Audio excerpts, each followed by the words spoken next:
Hello everyone, welcome to my YouTube channel AJ Blogs. আৰু আজি dresses দেখি গম পাইছে চাগে আজি শংকৰ স্তূপ আৰু তাৰ কাৰণে মই যাম। তাত কম্পিটিশ্যন পাতিছে নানা ধৰণৰ বৰগীত, কবিতা, বক্তৃতা আৰু মই লিখি দিয়া বক্তৃতাৰ দুজন প্ৰতিযোগীও তাত অংশগ্ৰহণ কৰিব আৰু আপোনালোকক সকলোখিনি দেখুৱাম। এইবাৰ আপোনাৰ মলনি নামঘৰত পৰিছে শংকৰ স্তূপ আৰু তালৈকে মই যাবলৈ ওলাইছোঁ আৰু ব্লগটো বনালোঁ যাতে আপোনালোকেও দেখে কিছুমান সৰু সৰু ল'ৰা ছোৱালীৰ আজি প্ৰতিভা দেখাব তাত আৰু সকলোবোৰ আপোনালোকক দেখাম। আপোনালোকে যিমান পাৰে মোৰ ভিডিঅ'টো শ্বেয়াৰ কৰি দিব আৰু মই সকলোখিনি দেখাবলৈ চেষ্টা কৰিম। আপোনালোকে চাই থাকক মোৰ লগত AJ ব্লগ। আমি পালোহি নামঘৰ।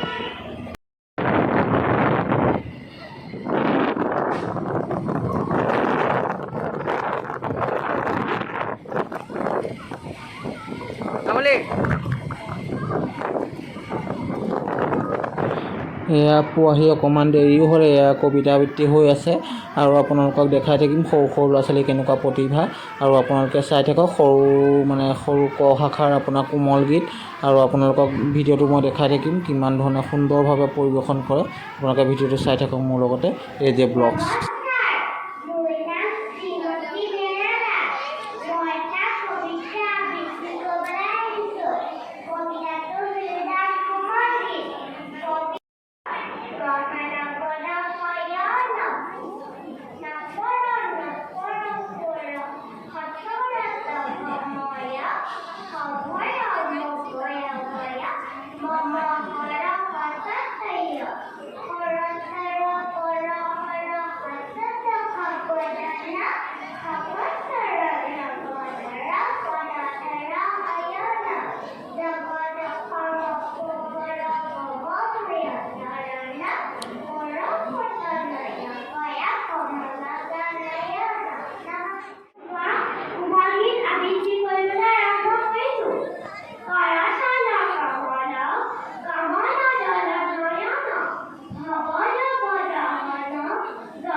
এয়া নিম্ন শাখাৰ কবিতা আবৃত্তি এদায় হ'ল আৰু এতিয়া উচ্চ শাখাৰ কবিতা আবৃত্তি আৰম্ভ হৈছে।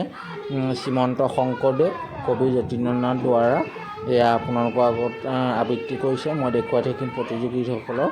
আপোনালোকে চাই থাকক ভিডিঅ'টো এণ্ডলৈকে AJ ব্লগছ।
মধুৰ সংসাৰ গভীৰ উদাৰ আজি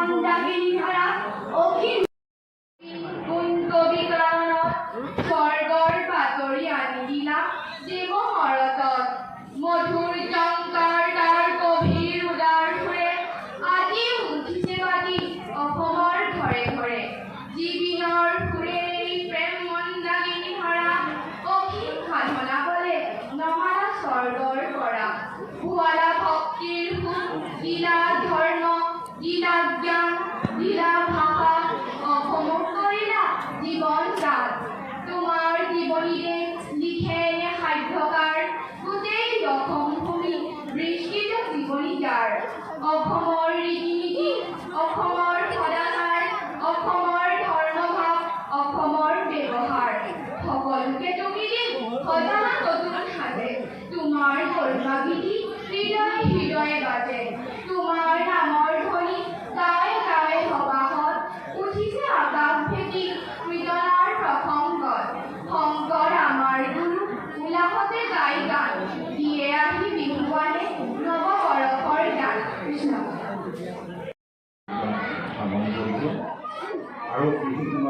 এতিয়া খ শাখা কবিতা আবৃত্তি এদায় হ'ল এতিয়া গ শাখা কবিতা আবৃত্তি আৰম্ভ হ'ব আৰু সেইসমূহ আপোনালোকক দেখাম আপোনালোকে চাই থাকক মোৰ ভিডিঅ'টো আৰু যিমান পাৰে লাইক কমেণ্ট কৰিব যিমান পাৰোঁ মই আপোনালোকক দেখাবলৈ চেষ্টা কৰিছোঁ আপোনালোকে চাই থাকক গ শাখা কবিতা আবৃত্তি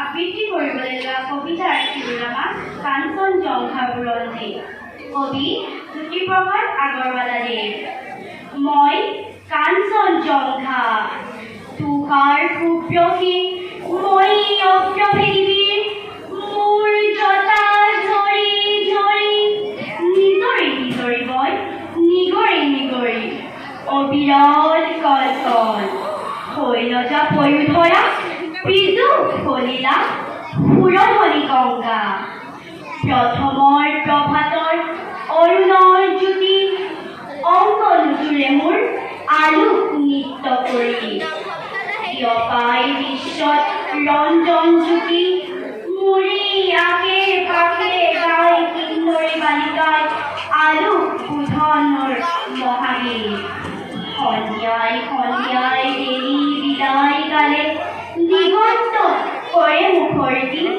উদয় আৰু অস্তৰ বৰ্ণন বৈচিত্ৰৰ ছয়াময়া কাচুৱে কাছে পহেলিকাময়ী সমন আছে কুতুত কুকুমৰ লগে লগে লাখে লাখে মৃদু মৃদু কম্পিত কবিৰৰে চন্দা শৈলবালা নলে কস্তুৰী গন্ধা ধন্যবাদ ৰূপৰ জ্যোতিপ্ৰসাদ আগৰৱালা মই কাঞ্চন জংঘা তুষাৰ সুপ্ৰসী মই অপ্ৰভেদী মোৰ জটা জৰি জৰি নিজৰি নিজৰি বয় নিগৰি নিগৰি অবিৰল কল্পন শৈলজা প্ৰয়ু ধৰা পীযুষ ফলিলা সুৰধনি গংগা প্ৰথমৰ প্ৰভাতৰ অৰুণৰ জ্যোতি অনবৰজনী মোৰ আলোক নৃত্য কৰি বিয়পাই আবৃত্তি কৰিবলৈ লোৱা কবিতাৰ শিৰোনাম কাঞ্চন জংঘাৰ বুৰঞ্জী কবি ৰূপৰ জ্যোতিপ্ৰসাদ আগৰৱালা মই কাঞ্চন জংঘা তুষাৰ সুপ্ৰসী মই অপ্ৰভেদী মোৰ জটা জৰি জৰি নিজৰি নিজৰি বয় নিগৰি নিগৰি অবিৰল কল্পন কবিতাৰ শিৰোনাম কাঞ্চন জংঘাৰ বুৰঞ্জী কবি ৰূপৰ জ্যোতিপ্ৰসাদ আগৰৱালা মই কাঞ্চন জংঘা তুষাৰ সুপ্ৰসীৰ ময়ে অপ্ৰভেদী মোৰ জটা জৰি জৰি নিজৰি নিজৰি বয় নিগৰি নিগৰি অবিৰল কল্পন শৈলজা পয়ু ধৰা পীযুষ ফলিলা সুৰধনি গংগা প্ৰথমৰ প্ৰভাতৰ অৰুণৰ জ্যোতি অম্বল জৰি মোৰ আলোক নৃত্য কৰি প্ৰিয়বাই বিশ্বত ৰঞ্জন তুলি মোৰে আশে পাশে গাই কিন্নৰী বালিকাই আৰু দুৰ্বোধন মহাগী সন্ধিয়াই সন্ধিয়াই বেলি বিদায় গানে দিগন্ত কৰে মুকলি উজয় আৰু অষ্টই পূৰ্ণ বৈচিত্ৰ্যৰে স্বয়াময়া গাজনিৰে কাছে প্ৰহেলিকাময়ী কমন আছে উত্তজ কুকুমৰে লগে লগে লাগে লাগে মৃদু মৃদু কম্পিত সবিৰণে চন্দা শৈলবালা দৰে কস্তুৰী কণ্ঠা এদাই হ'ল আৰু এতিয়া বক্তৃতা প্ৰতিযোগিতা হ'ব সেইসমূহ আপোনালোকক দেখাম আৰু মোৰ প্ৰতিযোগী দুজন আহিব মই লিখি দিয়া বক্তৃতা আৰু আপোনালোকক দেখাম মই লিখি দিয়া বক্তৃতাটো ইয়ে ক'ব ইয়াৰ নাম তোমাৰ নামটো কৈ দিয়া নমস্কাৰ মোৰ নাম শ্ৰী ধ্ৰুৱজ্যোতি দত্ত ইয়াৰ মই আপোনালোকক বক্তৃতাটো দেখুৱাম কবিতাটো দেখিছিলে চাগে অকণমান আগত দেখাইছিলোঁ কবিতা আৰু বক্তৃতাটো ইয়াৰ দেখাম ইয়াক মই লিখি দিছোঁ ভালকৈ ক'ব আশীৰ্বাদ কৰিব যাতে ভালকৈ ক'ব পাৰোঁ আৰু বক্তৃতাৰ বিষয়টো কৈ দিয়া তুমি বক্তৃতাৰ বিষয়টো হৈছে বৰগীত অঁ আৰু কোনে লিখি দিছে তোমাক ৰাজীৱ দা আমাৰ ঘৰৰ ওচৰত আমি ধুন্দা বুলিয়ে মাতোঁ অঁ আৰু আপোনালোকে চাই থাকিব তুমি সম্পূৰ্ণ হ'ল নহয় মুখস্থ হৈ গ'ল হৈ গ'ল অ'কে তুমি যোৱা তোমালোক শুভেচ্ছা থাকিলে বাই বাই আৰু আপোনালোকে ভিডিঅ'টো চাই থাকিব এণ্ডলৈকে AJ ব্লগ এয়া হাতী আহিছে নামঘৰলৈ মানে কালিলৈ যিহেতু শোভাযাত্ৰা আছে শোভাযাত্ৰাত হাতী লৈ প্ৰচেশ্যন কৰিব মানুহে আৰু তাৰ কাৰণে হাতী আহিছে এতিয়া খাদ্য গ্ৰহণৰ কাৰণে এইফালে আহিছে নামঘৰৰ এইফালে প্ৰাংগণত আৰু কালিলৈ শোভাযাত্ৰা আছে সেইসমূহ আপোনালোকক ব্লগৰ আকাৰে মই দেখাবলৈ চেষ্টা কৰিম এয়া সৰু ল'ৰা ছোৱালীসমূহ আহিছে হাতীটো দেখি সঁচাকৈ প্ৰফুল্লিত সঁচাকৈ হাতী আহিলে আমাৰো ভাল লাগে আৰু কিবা এটা দিব পাৰিলে সঁচাকৈ ভাল লাগে আৰু এয়া শোভাযাত্ৰাত কাইলৈ যাব আমি দেখাম সকলোবোৰ আপোনালোকে চাই থাকিব AJ ব্লগছ এতিয়া কবিতা আবৃত্তি আদায় হোৱাৰ পাছত শিশু শাখাৰ বক্তৃতা প্ৰতিযোগিতা আৰম্ভ হৈছে বিষয় হৈছে শিশু লীলা আপোনালোকে ভিডিঅ'টো চাই থাকক আগলৈকে ভাল পাব AJ ব্লগছ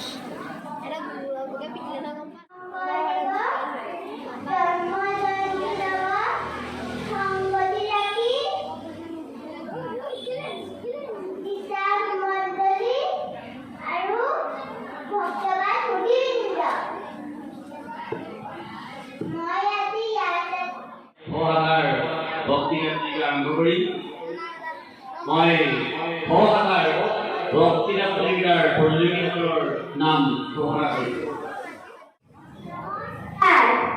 আজিৰ সভাৰ বিচাৰক মণ্ডলী আজি মোৰ নাম শ্ৰী বিপ্লৱ বৰা আজি মই নামঘৰৰ বিষয়ে দুআষাৰমান ক'বলৈ ওলাইছোঁ বৈষ্ণৱ ধৰ্ম তথা অসমীয়া জাতিৰ শিৰৰ মুকুট স্বৰূপ নামঘৰ এই নামঘৰ অসমীয়া জাতিৰ অবিচ্ছেদ্য অংগ এই নামঘৰ বাদ দি এখন সুস্থ অসমীয়া সমাজ মুঠেই আশা কৰিব নোৱাৰি নৱবৈষ্ণৱ ভক্তি ধৰ্ম গুৰি ধৰোঁতা মহাপুৰুষ শ্ৰীমন্ত শংকৰদেৱে ধৰ্মীয় সামাজিক কলা সংস্কৃতি উত্তৰণৰ মহান দৃশ্যত নামঘৰ প্ৰতিষ্ঠা কৰিছিল নামঘৰ বুলিলে আমি ক'ব পাৰোঁ যে মহাপুৰুষ শ্ৰীমন্ত শংকৰদেৱে দ্বাৰা নাম কীৰ্তন কৰা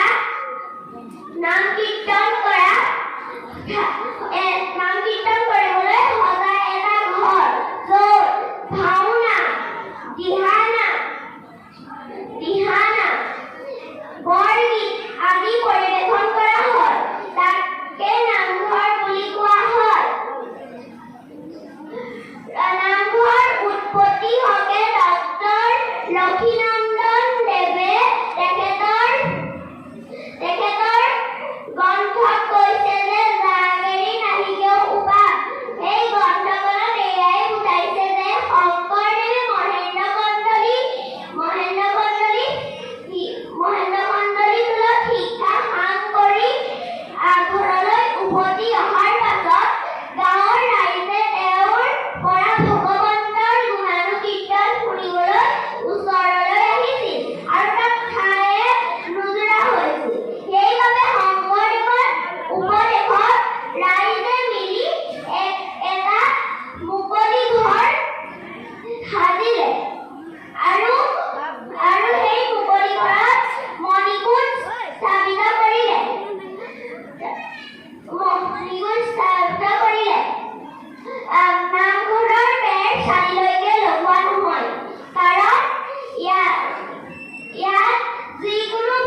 বদলি আজি মোৰ বক্তৃতা বিষয় হৈছে নামঘৰ।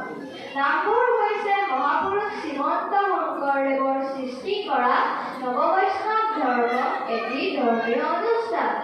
নামঘৰক কেন্দ্ৰ কৰি গুৰুজনাই এক শৰণ হৰিনাম ধৰ্মৰ প্ৰচাৰ কৰিছিল। গুৰুজনাই প্ৰথমতে নগাঁও আলিপুখুৰী গাঁৱত নামঘৰৰ প্ৰতিষ্ঠা কৰিছিল।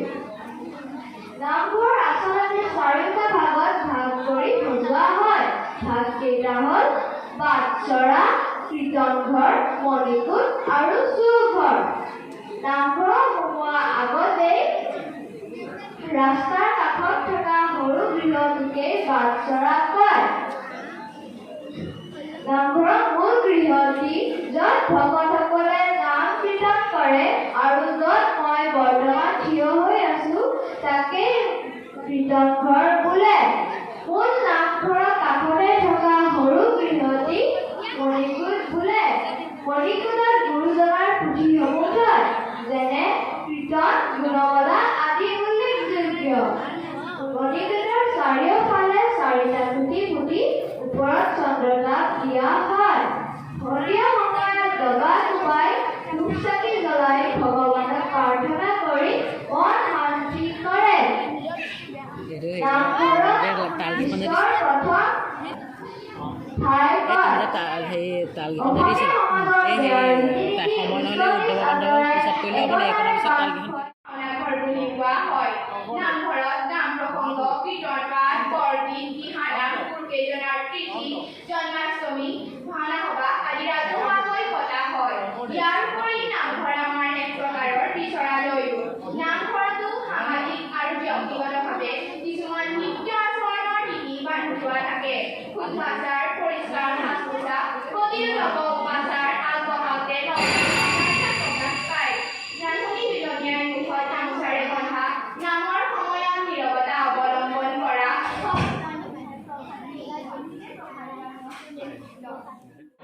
মহাভাষাৰ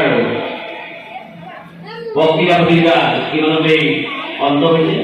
ইয়াৰ পিছত আমি মহাভাষাৰ বক্তৃতা ভূমিকা আৰম্ভ কৰিম।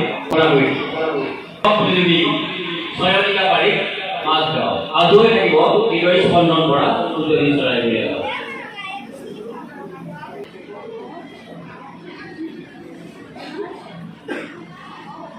নমস্কাৰ। আজি উপস্থিত শ্ৰদ্ধাৰ বিচাৰ মণ্ডলীকে প্ৰমুখ্য কৰি সমূহ বৈষ্ণৱী ৰাইজ, মোৰ বক্তৃতাৰ বিষয়বস্তু হ'ল বৰগীত। বৰগীতৰ অৰ্থ হ'ল শ্ৰেষ্ঠ গীত। আচলতে বৰগীতৰ বিষয়ে ক'বলৈ গ'লে উচ্চ আধ্যাত্মিক ভাৱযুক্ত অসমৰ নৱবৈষ্ণৱ ধৰ্মৰ পিতা মহাপুৰুষ শ্ৰীমন্ত শংকৰদেৱ আৰু মহাপুৰুষ শ্ৰী শ্ৰী মাধৱদেৱৰ দ্বাৰা বিৰচিত প্ৰাৰ্থনা গীতসমূহকে বুজা যায়। বৰগীতৰ ৰচনাকাল সম্বন্ধে ক'বলৈ গ'লে প্ৰায় পঞ্চদশ শতিকাৰ শেষৰ ফালে নাইবা ষোড়শ শতিকাৰ আৰম্ভণিতে যেতিয়া মহাপুৰুষ শ্ৰীমন্ত শংকৰদেৱে প্ৰথমটো তীৰ্থযাত্ৰাত পুৰীয়াৰ বাৰাণসী ভ্ৰমণ কৰে, তেতিয়া তেখেতে প্ৰধান ভক্তসকলে স্বৰ্ণকবিৰ প্ৰাৰ্থনাবোৰ গাই থকা দেখি উপলব্ধি কৰিলে যে তেতিয়া যদি মানে ভক্তসকলে এনেধৰণৰ পুৰণা গীতসমূহ শুনিলে নিজৰ অন্তৰ পোনপটীয়াকৈ স্পৰ্শ কৰে, তেতিয়া তেখেতে এনেধৰণৰ প্ৰাৰ্থনা গীতসমূহ ৰচনাৰ আৰম্ভ কৰে। তেখেতে বদৰিকাশ্ৰম নামৰ ঠাইত প্ৰথমটো বৰগীত ৰচনা কৰিছিল, যিটোত শ্ৰী ৰামচন্দ্ৰৰ কথা বেছিকৈ কোৱা হৈছে। এই বৰগীতটো আছিল মনোমেৰি ৰাম চৰণী লাগু। তাৰ পাছতে তেখেতে নিজৰ প্ৰিয় কৃষ্ণৰ মাধৱদেৱকো বৰগীত ৰচনাৰ প্ৰতি উদগনি জগায়। ধ্ৰুৱজ্যোতি দত্ত মাজগাঁও আজৰি থাকিব ধৰিশ্ৰীৰ পৰা উত্তৰ ফললৈ। কৃষ্ণ জয় জয়তে আজিৰ সভাৰ মাননীয় বিচাৰ মণ্ডলীকে প্ৰমুখ্য কৰি উপস্থিত ৰাইজ, আজি মই দিবলগীয়া বক্তৃতাৰ বিষয়টো হৈছে আপোনালোকৰ দ্বাৰা নিৰ্বাচিত বিষয় আৰু গুজৰাৰ অনুভৱ কীৰ্তি বৰগীত। গুজৰাৰ এভাগী মহান বাণীৰে মই মোৰ বক্তৃতা আৰম্ভ কৰিবলৈ লৈছোঁ। জয় গুৰু শংকৰ সৰ্বগুণাকৰ যাক এৰিলে অতি ৰূপা। তুহাৰ চৰণত ৰেণুপতি বাৰে অসমৰ নৱবৈষ্ণৱ ধৰ্মৰ গুৰু মহাপুৰুষ শ্ৰীমন্ত শংকৰদেৱ আৰু শ্ৰী শ্ৰী মাধৱদেৱৰ দ্বাৰা ৰচিত উচ্চ আধ্যাত্মিক ভাৱপূৰ্ব নিৰ্দিষ্ট ৰাজশিষ্য আৰু এক বিশেষ মূল্যযোগ্য গীতসমূহেই বৰগীত বোলা হয়। বৰগীত অসমীয়া সাহিত্যৰ এক অন্যতম অভিনৱ অৱদান। নৱবৈষ্ণৱ ধৰ্মৰ প্ৰচাৰৰ উদ্দেশ্য ভাৱধাৰাৰে যি গীতসমূহৰ ৰচনা কৰি থৈ গৈছে সেইবোৰকেই বৰগীত বুলি কোৱা হয়। বৰগীতসমূহ সত্ৰৰ চৈধ্য প্ৰসংগৰ অন্তৰ্গত। চৰিতপুথিত উল্লেখ কৰা মতে বৰগীতসমূহৰ প্ৰথম সৃষ্টি হয় খ্ৰীষ্টীয় পঞ্চদশ শতিকাৰ শেষ দশকত পুনৰিকা আশ্ৰমত। বৰগীতসমূহ শ্ৰীকৃষ্ণৰ ভক্তিৰ ব্যাখ্যাৰে বজ্ৰাৱলী ভাষাত ৰচিত। মহাপুৰুষ দুজনে ৰচনা কৰা গীতসমূহক প্ৰথমে বৰগীত হিচাপে নামাকৰণ কৰা নাছিল, কিন্তু পৰৱৰ্তী কালত তেওঁলোকৰ শিষ্যসকলে এইবোৰক বৰগীত নামে নামাকৰণ কৰে। বৰগীতসমূহক ইংৰাজীত বাণীকান্ত কাকতিৰ নভেল নাম্বাৰ্ছ, বাণীৰাম মেধিয়ে গ্ৰেট ছংছ আৰু দেৱেন্দ্ৰনাথ বেজবৰুৱাই হলি ছংছ নামেৰে আখ্যা দিছে। চৰিতপুথিত উল্লেখ কৰা মতে শংকৰদেৱে মোৰ 12মান বৰগীত ৰচনা কৰিছিল, কিন্তু কমলা গায়নে সেইসমূহ আওৰাও বুলি দিওঁতে মন্দিৰ পুৰাত তাৰে বহুখিনি বৰগীত নষ্ট হ'ল। বৰ্তমান তেওঁ 34টা বৰগীতৰণে সংগ্ৰহ যায়। মহাপুৰুষ শ্ৰী শ্ৰী মাধৱদেৱে মোৰ 12মান বৰগীত ৰচনা কৰিছিল বুলি প্ৰবাদ আছে যদিও বৰ্তমান তেওঁ 9মান বৰগীতে উপলব্ধ। অৱশ্যে ইয়াৰ ভিতৰত অংকেনাটৰ গীতো সন্নিৱিষ্ট হৈ আছে। মহাপুৰুষ শ্ৰীমন্ত শংকৰদেৱে ৰচনা কৰা প্ৰথমটি বৰগীত হৈছে মনমেৰিশ্বৰৰ নামি লাগু। ৰচনাৰ কাল প্ৰায় 1515 খ্ৰীষ্টাব্দ। এয়া আছিল গুৰুজনাৰ প্ৰথম তীৰ্থভ্ৰমণৰ সময়। ধনশ্ৰী লাভুতিৰ এই গীতৰ ৰচনাৰ স্থান পুনৰিকা আশ্ৰম। এই বৰগীতত ব্যৱহাৰ হোৱা বাদ্যযন্ত্ৰসমূহ হৈছে খোল, তাল আৰু বাঁহী। বৰগীতসমূহ ৰচনাৰে শ্ৰীকৃষ্ণৰ পৰম গুৰুভক্ত মানৱীলাৰ অপূৰ্বতা। এই বৰগীতত মৰমপুৰী ভগৱান শ্ৰীকৃষ্ণৰ গুণগান আৰু মহিমাৰ ঘোষণা কৰা হৈছে। আধ্যাত্মিক ভাবেদনাৰ মহাৰূঢ় একাধিকা ভক্তি আৰু শ্ৰীকৃষ্ণৰ বাল্যকালৰ বিভিন্ন কাৰ্যাৱলীৰ বৰ্ণনাই হ'ল বৰগীতত মূল বিষয়বস্তু। এই বৰগীতত মানৱীলাৰ প্ৰকাশ হ'লেও ইয়াৰ আঁৰত লুকাই আছে এক আধ্যাত্মিক জগত, যাৰ প্ৰতি প্ৰতিটো বৰ্ণনা হিয়া বুলিয়ে নিৰপে। গতিকে আমি ক'ব পাৰোঁ যে বৰগীতৰ বিষয়বস্তু আধ্যাত্মিক ভাৱৰ ওপৰত প্ৰতিষ্ঠিত।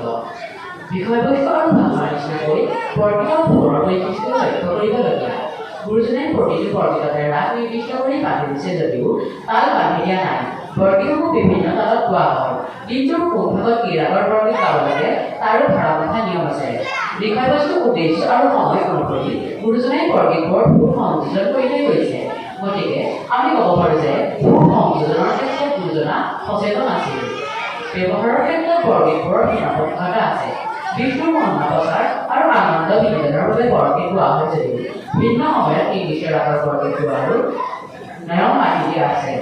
বৰগীতসমূহ অভ্যন্ত স্নেহৰ অপূৰ্ব নিদৰ্শন। কবিতা হিচাপে বৰগীত হৈছে গুৰুজনাৰ শ্ৰেষ্ঠ সৃষ্টি। উপমা আৰু ৰূপকৰ যথাৰ্থ ব্যৱহাৰে বৰগীতৰ সৌন্দৰ্য দুগুণে বৃদ্ধি কৰিছে। বৰগীতসমূহক মূল 6টা ভাগত ভাগ কৰা হৈছে। সেইকেইটা হৈছে লীলা, বিৰহ, বিৰক্তি, পৰমাৰ্থ, চৌধ আৰু চাতুৰী। এই বৰগীতত ব্যৱহাৰ হোৱা তালসমূহ হৈছে পৰিতাল, ৰূপক, বৃষম, বৰবৃষম, আঠতালী, তিনিমানী, ফৰমান ইত্যাদি। এই বৰগীতত ব্যৱহাৰ হোৱা ৰাগসমূহ হৈছে ধনশ্ৰী, ভাটিয়ালী, আহোৱাৰী, তাহিৰ, কৌ ইত্যাদি।